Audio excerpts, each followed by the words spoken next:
Hello everyone, this is our English class and today we are going to study about chapter number 4, the tales of Vishnu.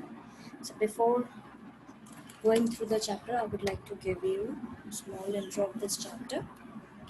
This tale is about Vishnui community. ये जो कहानी है ये Vishnoi community के बारे में है और कैसे वो एक ड्रास्टिक चेंज यानी बहुत बड़ा चेंज लेकर के आए थे जिसमें उन्होंने हमारी मारवाड़ जो है इकोलॉजी जो है मारवाड़ की उसको प्रिजर्व किया है क्योंकि वो काफ़ी समय से बहुत ड्राई था, ठीक है। और उसके साथ में एनिमल्स जो थे वहाँ पे सफिशिएंट नंबर में नहीं थे और विष्णुई जो है उन्होंने अपनी लाइफ का सेक्रीफाइस किया है जिससे वो खेजड़ी करके जो एक ट्री होती है, स्पीशीज़ होती है खेजड़ी नाम की ट्री की, उसको बचा पाए और एरिया को अच्छी तरह प्लांट मतलब बड़े एरिया में उसका प्लांटेशन हो। इन्होंने कंट्रीब्यूट किया है a great deal to protect birds and animals और बर्ड्स और एनिमल्स को बचाने के लिए भी इन्होंने अपना बहुत बड़ा योगदान दिया है। This chapter is written by Madhav Gadgil or Madhav Dhananjay Gadgil, born in 1942, is an Indian ecologist, academician, writer, columnist and the founder of the Center of Ecological Science. अब ये जो माधव धनंजय गडगिल ये इंडियन इकोलॉजिस्ट हैं, पैदा हुए 1942 में, academician हैं, writer रहे हैं, कॉलमिस्ट रहे हैं और फाउंडर हैं इकोलॉजिकल साइंस के सेंटर के। ये ही is a recipient of the Volvo environmental prize, इनको ये भी मिला है। The government of India awarded him for him the fourth highest civilian award of the Padma Shri 1981 में इनको ये गवर्नमेंट ऑफ इंडिया ने हाईएस्ट जो अवार्ड्स होते हैं उसमें फोर्थ कैटेगरी पे जो है पद्मश्री उससे भी नवाजा है। ऑल्सो इनको पद्म भूषण इन 2006 और इनको पद्म भूषण भी मिला है 2006 के अंदर। So basically, this chapter is all about environment and how people are doing their efforts and giving their effort. Basically, the Vishnui Samaj is giving their efforts to protect the trees and the plantation.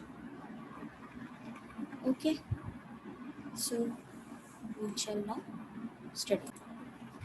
Today, Marwar is a treeless waste of sand and rocks. आज के समय में मारवाड़ जो है वो एक जगह है राजस्थान के अंदर, ये ट्रीलेस है, मतलब कि यहाँ पर बिल्कुल पेड़ नहीं है और यहाँ पर सैंड और रॉक्स है, ठीक है। वेस्ट है, मतलब कबाड़ की तरह बचा हुआ जो सैंड और रॉक्स है वहाँ पर पूरी तरह सब जगह फैले हुए हैं। The only growing thing are thorny shrubs, a few tufts of short, rough grass, and an occasional stunted bird or bamboo tree. अब यहाँ पे जो चीज़ें उग रही हैं उनमें है कांटेदार झाड़ियाँ और पूरी तरह से डेवलप न हुए हुए बर और बबूल के ट्री या छोटे छोटे जंगली घास की गुच्छे। But incredibly, you can, even in this desert, come across the odd village with groves of well-grown khejuri trees. लेकिन एक इनक्रेडिबल तरीके से आपको इस पूरे डेजर्ट के अंदर एक ऐसा अजीब सा अलग सा विलेज मिलेगा जहाँ पर छोटी छोटी झाड़ियाँ लगी हुई हैं खेजड़ी ट्रीज़ के आसपास में, ठीक है। This cousin of the babool is the kalpvraksha, the tree that fulfills all wishes. ये जो कज़न है बबूल का ये है कल्पवृक्ष करके एक ट्री है जिसको कज़न बोला गया है बबूल ट्री का। और ये पेड़ वही पेड़ है जो फेमस है कि वो सबकी इच्छाओं की जो मनोकामना है उनको पूर्ण करते हैं, यानी उनकी फुलफिल होती हैं डिज़ायर्स या wishes. A full-grown camel can enjoy a midday siesta in its shade, and its foliage nourishes goat, sheep, cattle, and camel. Its pods can be made into a delicious curry, and its thorns guard the farmer's fields against mutilating animals. अब ये fully grown camel यानी पूरी तरह से जो camel जो पूरा हो गया है, अडल्ट्री में आ गया है, ठीक है, वो enjoy करता है अपने दिन का खाना, ठीक है। इसकी दिन की हवा जो है वो छाया इसके पेड़ों के नीचे उसको मिल जाती है और इसके अंदर जो उगने वाली लीव्स हैं वो गोट, शीप, कैटल और कैमल के द्वारा खाई जाती हैं और इसके द्वारा इसके जो छोटी छोटी बर्ड्स होती हैं उनसे एक डिलीशियस सब्जी भी बनती है और इसके जो कांटे हैं वो फार्मर्स को मदद करते हैं जिससे वो उनके चारों तरफ खेतों के चारों तरफ उसको लगा देते हैं इसके कांटों को, जिससे एनिमल्स जो उनके खेतों में घुस करके तबाही मचाने की कोशिश करते हैं उनकी फसल के साथ, उनसे भी ये प्रोटेक्शन देता है। तो एक ही पेड़ कई सारी चीज़ों में यहाँ पर यूज़ हो रहा है। Once upon a time, the desert of Marwar had not yet conquered the vast territory over which it holds its sway today. अब क्या हुआ था, एक समय की बात है कि ये जो मारवाड़ का डेजर्ट है यहाँ पे क्या किसी ने ने इसको कंट्रोल में नहीं लाया था या कोई किसी ने इसको सीज़ नहीं किया था, इसकी बहुत बड़ी टेरिटरी थी और ये अपने कंट्रोल में ही था, विच इट होल्ड्स टू जिसको आज over which it holds to, यानी कि पूरा चारों तरफ से जो इतना वास्ट एरिया है वो फ्री था, ठीक है। Even though the climate was the same as it is today, भले ही क्लाइमेट जो है वो सेम था जैसे कि पहले था, आज जैसा आज है वैसे ही पहले था। The land was covered by thousands upon thousands of khejri trees, तो वहाँ पे क्लाइमेट तो सेम था लेकिन फिर भी जो है जो पूरा एरिया था उनमें कई हज़ारों पेड़ खेजड़ी के लगे हुए थे। And there was plenty of bird care and summary, और वहाँ पर इसके खेजड़ी के अलावा और जो पेड़ लगे हुए थे बर्ड केयर और सामरी के। These plains were home to thousands of antelopes, blackbuck, chinkara, nilgai, and on this bounty lived the terrible tribal bheels. अब ये जो plains है ये घर थे कई तरह के जानवरों का, जिनमें थे एंटीलोप्स जो कि काले हिरण जैसा ही होता है, ठीक है, ब्लैक बक, चिंकारा और नीलगाय, और यहाँ पर भील समाज के जो लोग हैं वो भी रहते थे। About 3,000 years ago, hordes of cattle keepers began to pour into India from West and Central Asia. 3,000 साल पहले जो एक क्राउड था, ठीक है, जो कैटल कीपर्स यानी कि जो जानवर पालते हैं उनका, वो आने लगा यहाँ इंडिया के अंदर वेस्ट और सेंट्रल एशिया से। Some of them spread into Marwar, और कुछ जो है वो मारवाड़ में भी फैल गए। The Bhils resisted their encroachment, but the invaders had horses and superior weapons and pretty soon took care of the Bhils. अब कोशिश तो करी भील लोगों ने कि अपने एरिया को वो रक्षा कर सकें इन घुसपैठियों से, लेकिन घुसपैठियों के पास में घोड़े थे, अच्छे हथियार थे, और थोड़े ही समय बाद उन्होंने भीलों को हरा दिया। In any case, the land appeared boundless and the Bhils retreated a little towards the Rockies.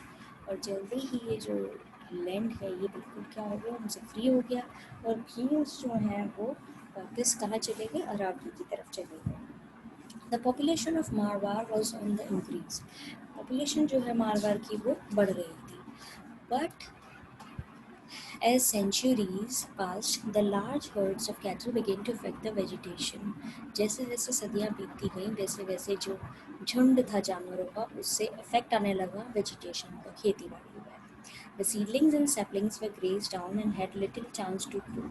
जो बीज होते हैं छोटे छोटे, जो छोटे छोटे पौधे जो होते हैं, कोपलें जो फूटती हैं, वो जल्दी इन जानवरों के द्वारा खा लिए जाते थे, जिससे बहुत कम चांस उठते थे उनके उगने के।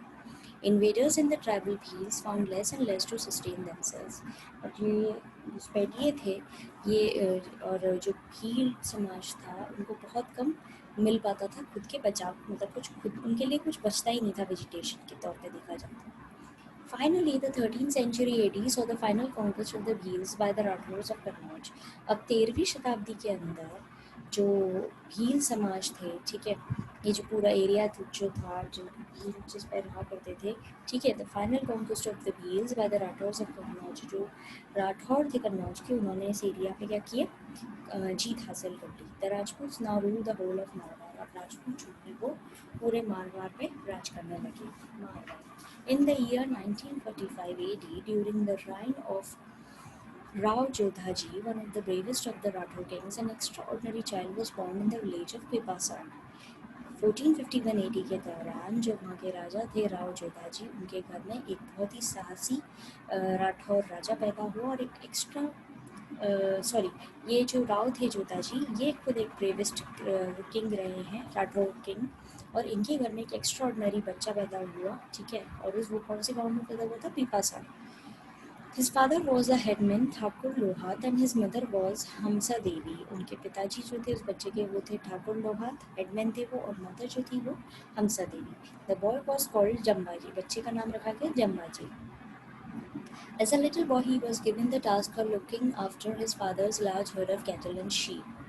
अब बच्चे के तौर पे उनका काम क्या था कि वो अपने पिताजी के जो जानवर वहाँ पर थे उनको देख रक्षा करें और उनका ध्यान रखें। It was great fun to take the animals out grazing, और जानवरों को चराने लेके जाना उनके लिए बहुत ही मज़ेदार काम हुआ करता था। पहले के ज़माने में बच्चों के पास खेलने के लिए ज़्यादा ऑप्शंस तो थे नहीं, तो उनको जो घर के काम बताए जाते थे वो उसी में अपना खेल भी खेल लिया करते थे। lie in the shade of the Khejri tree and watch the herds of buck. अब वो खेजड़ी ट्री की छाया में लेट जाया करते थे और ब्लैक बक जो है उनके झुंड को देखा करते थे। Jambaji was fascinated by the lithe grace of this handsome antelope and thought that there was no sight more enthralling than a fight between two well-grown stags. अब उन्होंने क्या देखा, एक उन्होंने बहुत ही आसानी से वो देखा करती थी जो ये हैंडसम एंटीलोप यानी कि काले हिरण जो हुआ करते थे उनके बीच में उनको देखा करते थे, या उनको जो विचार आता था कि कोई भी इस चीज़ को सोच कर के वो इतना उनका अटेंशन जो एक ही तरफ पे चला जाता था दो जानवरों के बीच में लड़ाइयाँ हो रही हों, ठीक है। When Jambaji was 25 years old, a great disaster overtook the whole region. जब जम्बाजी 25 साल के हुए तो वहाँ पर एक बहुत बड़ी त्रासदी हुई जिससे पूरे रीजन पे इफेक्ट हुआ। The small quantity of the rain that used to come regularly ceased altogether. जो थोड़ी सी अमाउंट में बारिश आती थी वो पूरी तरह आना बंद हो गई। The worst sufferers were the cattle. और सबसे पहले किस पर असर पड़ा इनका, जानवरों पे। In the first year of the drought, they could eat the bajra straw stored in the house. पहले साल जो है जब बारिश की कमी हो गई थी, ठीक है, उस समय क्या हुआ था, वो जो स्टोर हाउसेस में बाजरे की कचरा रखा हुआ था, यानी उसका जो छिलके होते हैं वो रखा हुआ था, उससे काम खा करके काम चलाया। The second year was very bad, दूसरे साल और बहुत बुरा हुआ। There was not a blade of grass left standing anywhere. एक तिनका भी नहीं बचा था घास का कहीं पर। People had at any trees they could find. जो भी पेड़ उनको दिखाई पड़ता था लोगों को वो उस पर कब्जा जमा लेते थे। In fact the animals on the leaves, और उसकी पत्तियाँ जो हैं इतने जानवरों को खिला देते थे। But even so there was not enough browse for all hungry animals. लेकिन फिर भी वहाँ पर जो है इतनी पत्तियाँ नहीं थी कि सारे जानवरों की भूख मिटाई जा सके। And the drought continued for 8 consecutive years. और आने वाले 8 सालों तक लगातार बारिश ना होने के कारण इस तरह की परिस्थिति बनी रही।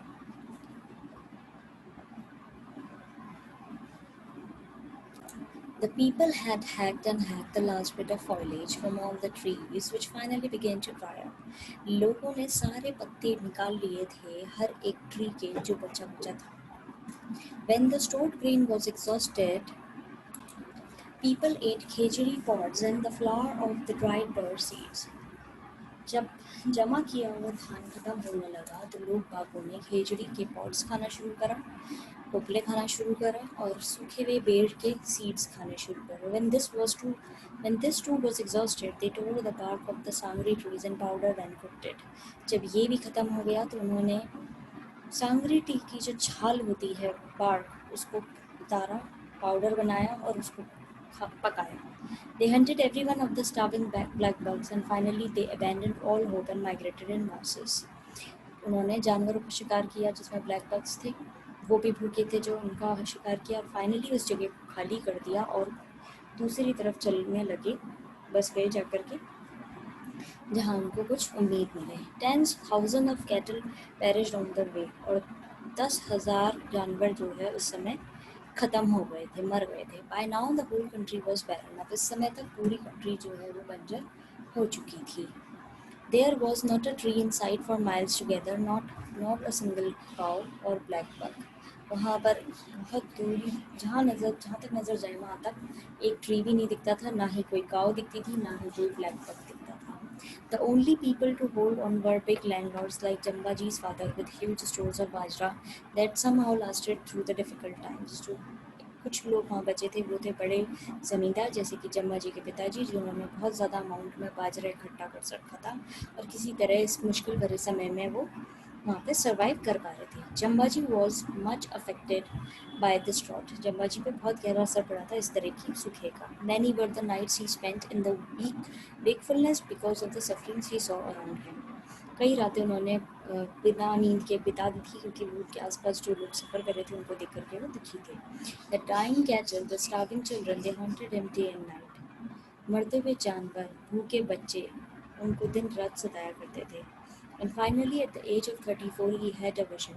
34 साल की उम्र होते ही उनके दिमाग में एक आइडिया आया, उनको एक राह मिली।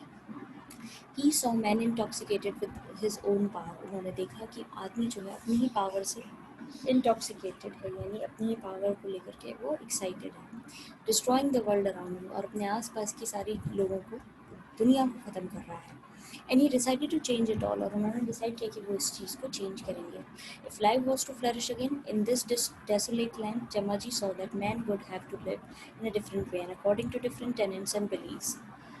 पर उन्होंने जो अपने आसपास लोगों को चीज़ें देखी थी, ठीक है, उनमें जो लाइफ देखी थी उसको अगर दोबारा से इकट्ठा करना है इस मरे हुए मृत धरती पर, तो जम्मा जी ने एक अलग तरीके से जीवन जीने का वो सोचा, और डिफरेंट जो उनके बिलीव्स और विश्वास जो हुआ करते थे पुराने ज़माने के, उनको चेंज करने के लिए, जो प्रिंसिपल्स हुआ करते थे उनको चेंज करने की उन्होंने सोची. जम्मा जी wanted the earth to be covered once again by an abundance of khejdi, where care sangri trees. He wanted herds of black buck to frolic again, and he wanted men to work for this. Jambaji knew that the way to achieve this, and he began to broadcast his message in the year 1485. अब क्या हुआ? अब यहाँ पर जम्बा जी जो हैं वापस चाह रहे थे कि यहाँ पे खूब पेड़ लगें खेजड़ी बर के सांगरी के, और यहाँ पे ब्लैक बक जो है वापस खेलते हुए दिखें, और वापस से मैन जो है वो जो चीज़ें हैं, he wanted man to work for this, और वो चाहते थे कि आदमी इसके लिए जो आइडिया उनके दिमाग में आया है उस चीज़ पे काम करें. तो उन्होंने क्या किया, इस अपने एम को अचीव करने के लिए उन्होंने ये मैसेज 1485 में फैलाना शुरू करा. His message included 29 basic tenets. उनके मैसेज के अंदर 29 basic principles थे. Its two major commandments were a prohibition against the cutting down of any green tree or the killing of any animal. उनके मेन जो प्रिंसिपल थे उनमें ये था कि आप बिल्कुल बैन कर दिया था उन्होंने, किसी भी ग्रीन ट्री को काटना नहीं है और किसी भी जानवर को मारना नहीं है. Jambaji's message of humanity and respect for all living things was eagerly accepted. उनका जो ये विचार था जिसमें ह्यूमैनिटी और सबके लिए जो रिस्पेक्ट होना चाहिए सारे जीव जंतुओं के लिए, वो फैलने लगा और सबने एक्सेप्ट भी किया. His teachings prompted the inhabitants of hundreds of villages to recloth the earth with its green cover. और उनका जो ये मैसेज था, जो मोटिवेट कर देने वाला मैसेज था, जो वहाँ पर रह रहे थे कितने सारे 100 विलेजेस जो थे, कि वापस से अर्थ को उसका ग्रीन कवर देना है, यानी वापस से अर्थ को हरा भरा करना है, वो सबके अंदर मोटिवेट करने लगा सबको, और ये होने लगा. So that's all for today. We will study our chapter in tomorrow's class. Have a great day ahead, students.